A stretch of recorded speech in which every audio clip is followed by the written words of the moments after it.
आप सबका स्वागत है आज का हमारा वीडियो में। मेरा नाम हरिहर खांडे है, एच.एस. खांडे है, जो मैं गवर्नमेंट जेएनयू पीजी कॉलेज से हूँ। आज हमारा सेकंड लेक्चर है, जो पोएम है stopping by woods Robert Frost का। इससे पहले मैंने फर्स्ट लेक्चर डिलीवर किया था, जो हम लोग सॉलिटरी रिपर के ऊपर था, वर्ड विलियम वर्ड्सवर्थ ने लिखा था। अगर वो वीडियो आपने नहीं देखा है तो जाके पहले आप वो वीडियो देख लीजिएगा। उस वीडियो को देखने के बाद आप इस वीडियो को देख सकते हैं, क्योंकि हम सीक्वेंस वाइज चल रहे हैं। तो यूनिट 2 में हम पहला पोएट्री सॉलिटरी रिपर कवर कर चुके हैं, और दूसरा पोएट्री हमारा lecture number 2 stopping by woods Robert Frost का अभी हम लोग पढ़ रहे हैं। तो आप सबका मैं स्वागत करता हूं हमारे इस लेक्चर में। तो बिना टाइम को वेस्ट करते हम आगे बढ़ते हैं हमारे वीडियो में। तो चलिए हम स्टार्ट करते हैं हमारा नेक्स्ट वीडियो। ये जो पोएम है स्टॉपिंग बाय वुड्स, वो रॉबर्ट फ्रॉस्ट ने लिखा है। तो सबसे पहले हम थोड़ा रॉबर्ट फ्रॉस्ट के बारे में जान लेते हैं, इनके टाइम लाइन के बारे में जानते हैं, इनका अचीवमेंट के बारे में जान लेते हैं कि इनका अचीवमेंट क्या रहा। Robert Lee Frost was born on March 26, 1874 in San Francisco, California. Robert Frost जो है वो 26 मार्च को 1874 को पैदा हुआ था सैन फ्रांसिस्को में, कैलिफोर्निया में। Robert dropped out of lots of school when he was younger. जब वो जवान था, जब वो यंग था, तो उनको काफ़ी सारी स्कूल से उसको निकाला गया था। उन्होंने काफ़ी सारे स्कूल छोड़ा था वो। 1890 his first poem was published। इनका पहला पोएम पब्लिश हुआ था 1890 में, जिसका नाम है ना नोच ट्रिस्टे। ये जो इनका पोएम है ये पहली पब्लिश हुआ था 1890 में। फिर इनका दूसरा पब्लिकेशन आता है 1903 में, शॉर्ट स्टोरी में, जिसका नाम है ट्रैप नेस्ट। ट्रैप नेस्ट करके शॉर्ट स्टोरी है, ये पब्लिश होता है 1903 में। नेक्स्ट इसका आता है 1923 में। इसका जो फेमस पोएम जो अभी हम लोग पढ़ रहे हैं, stopping by woods on a snow evening, was published. ये पब्लिश हुआ था 1923 में, जो अभी हम लोग पढ़ रहे हैं, जिसके बारे में डिस्कस कर रहे हैं। इसके बाद 1963 जनवरी 29 को इनका डेथ हो गया था, और इन्होंने पुलित्जर प्राइज भी इन्होंने जीता है 1924 में, जिसको न्यू हैम्पशायर और honorary degree by an university द्वारा इनको 1924 में दिया गया था। Russell Loines Poetry Prize and Pulitzer Prize in 1931 में मिला था। Honorary degree by Dartmouth College in 1933 इनको मिला था। ऑनरी डिग्री इनको डार्टमाउथ कॉलेज के द्वारा 1933 में इनको दिया गया था।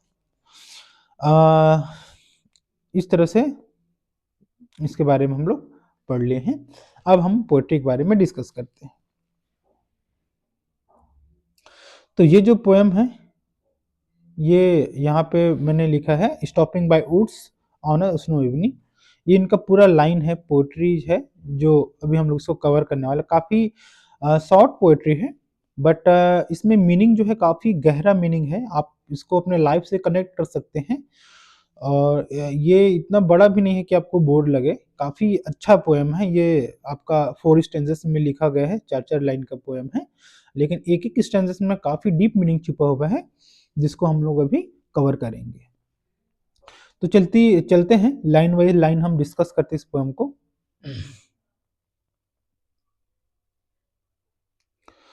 ये है हमारा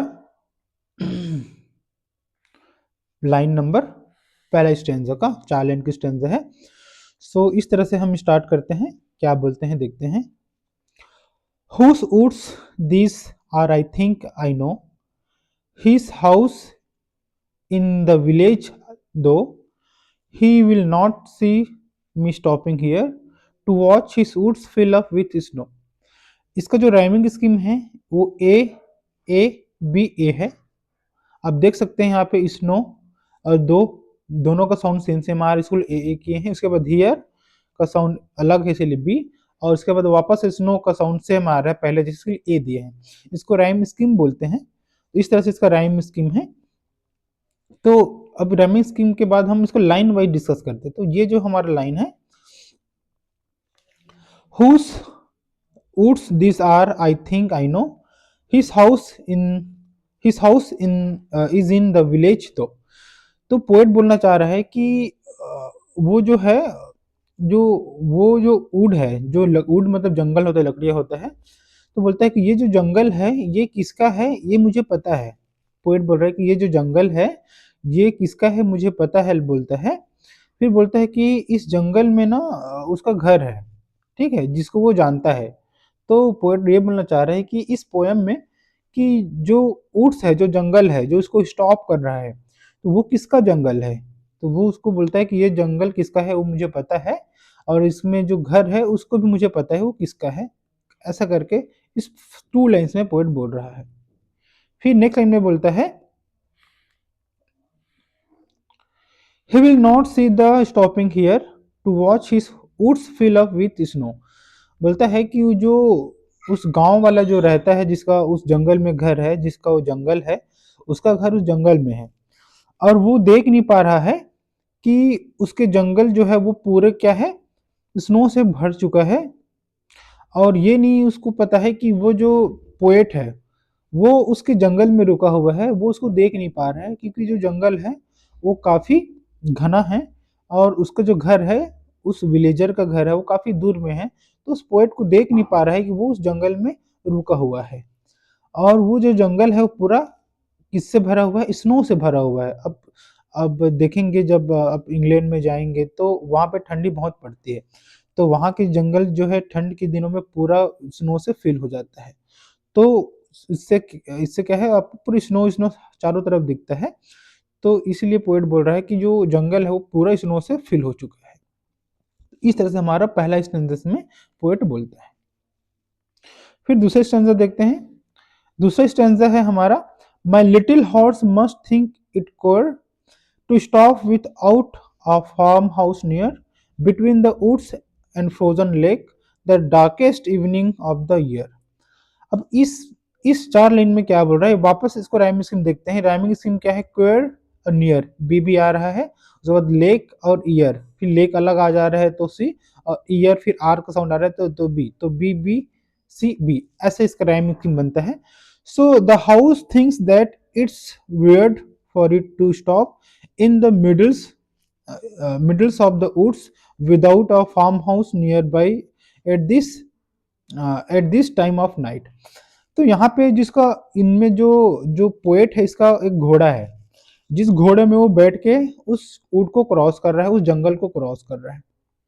तो यहाँ पे जो पोएट है वो ये बोलना चाह रहा है कि जो उसका घोड़ा है, वो घोड़ा सोच रहा है, क्या सोच रहा है, उसका घोड़ा सोच रहा है कि my little horse must think it queer to stop without a farmhouse near. उसका घोड़ा सोच रहा है कि बिना मतलब का इस जंगल में रोक दिया है, जहाँ पे दूर दूर तक कोई फार्म हाउस नहीं है रहने के लिए।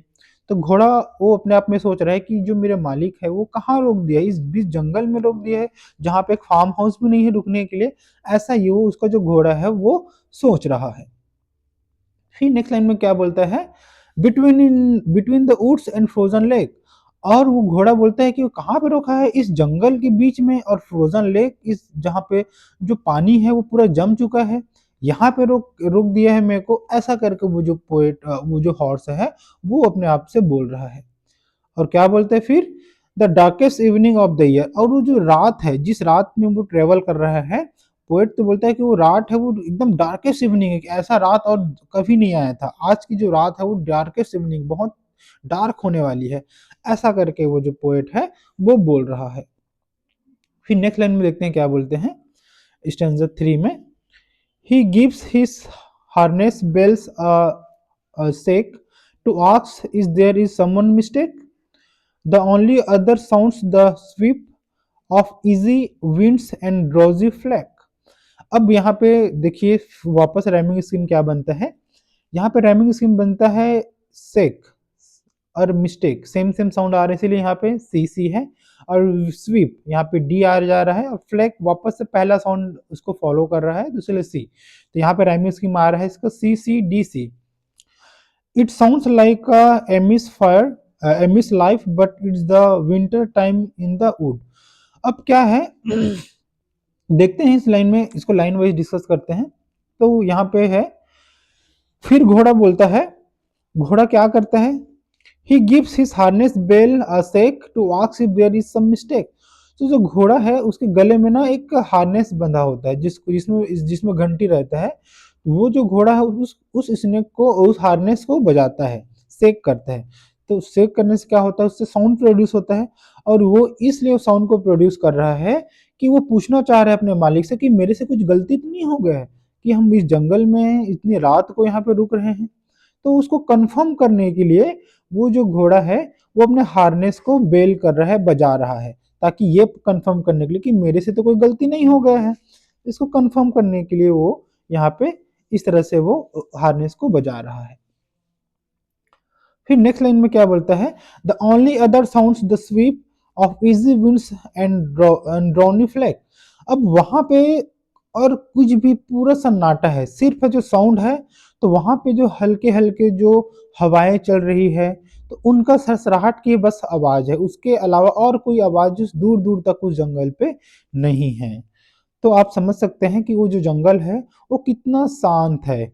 और उस जंगल में किसी चिड़िया का आवाज नहीं है, किसी जानवर का आवाज नहीं है, सिर्फ आवाज है तो सिर्फ उस हल्का सा विंड का आवाज है, जो सर जो चल रही है, उसकी आवाज उस जंगल से आ रही है। नेक्स्ट स्टेंजेस में देखते हैं, ये हमारा लास्ट स्टेंजा है, stanza number 4, lines number 13 to 16। The woods are lovely, dark and deep, but I have promised to keep, and miles to go before I sleep, and miles to go before I sleep। अब इस last स्टेंजेस में देखते हैं इसका rhyming scheme क्या है, deep, keep, sleep, sleep.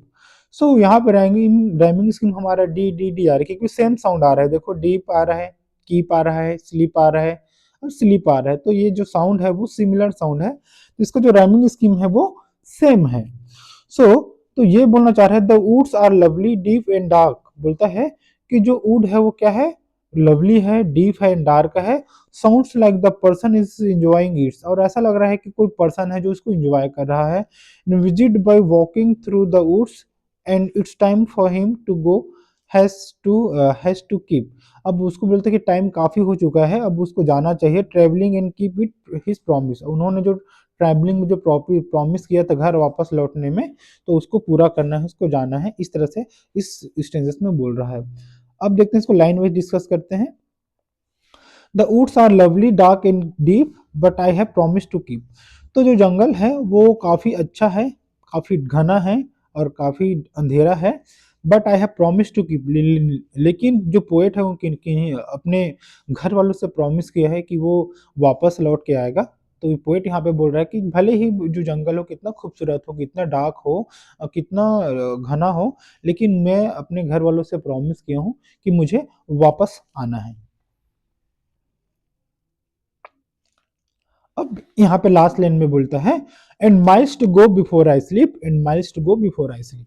तो उसको बोलना है कि मुझे, इस लाइन का काफी गहरा मतलब होता है कि lines to go before, miles to go before I sleep का मतलब होता है कि उनको बहुत दूर जाना है सोने से पहले। सोने से पहले का मतलब होता है उसको मरने से पहले उसको बहुत जो ट्रेवल है, यात्रा है, उसको करनी है। लेकिन वो अभी उसके पास अभी उतना टाइम नहीं है कि वो वहाँ पे रुक कर उस जंगल को देखे, उस डार्क डीप जंगल को देखे, तो इतना उसके पास टाइम नहीं है। तो पोएट बोलता है कि मेरे पास इतना टाइम नहीं है, मुझे बहुत दूर जानी है और रात भी हो चुकी है। सो बोलता है कि miles to go before I sleep, मुझे मरने से पहले बहुत दूर जाना है। इस तरह से हमारा जो ये पोएम है वो खत्म होता है। अब हम इसका थीम डिस्कस कर लेते हैं कि इस पोएम में हमारा थीम क्या क्या है। तो this poem is lovely and sad at that speakers nose he is all alone. तो ये जो पोएम है ये लोनली को आपको दिखा रहा है। The poem is lonely and sad. आपको देखेंगे कि ये जो पोएम है आपको अकेलापन दिखाएगा, लोनली है, और जो पोएट है वो सैड है। He realise that nature is beautiful and he goes and enjoy it. और उसको लगता है कि जो नेचर है बहुत ब्यूटीफुल है और जाता है और उसको एंजॉय करता है। While he is on his journey, अपने जर्नी पर, so basically he knows he is all alone and enjoying the woods during the winter. तो यहाँ पे देखता है बेसिकली ये बोलना चाह रहे हैं कि जो पोएट है वो अलोन है और वो अकेला वो उस जंगल में विंटर सीजन में इंजॉय कर रहा है। He doesn't wish that no one was with him on his journey. और वो ये चाहता भी नहीं कि उसके साथ कोई जो उसके सफर में हो, वो अकेला रहना ही चाहता है और इंजॉय करना चाहता है। तो इस तरह से हमारा जो थीम है वो इसमें आपको देखने को मिलेगा। सो आज के लिए बस इतना ही। आई होप आपको समझ में आया होगा आज का पोएम। तो आज के लिए इतना ही। Thank you. आप देखते रहिए हमारा वीडियो और हंसते रहिए, मुस्कुराते रहिए और पढ़ते रहिए। हम लोग मिलते हैं हमारा नेक्स्ट वीडियो में। तब के लिए बाय।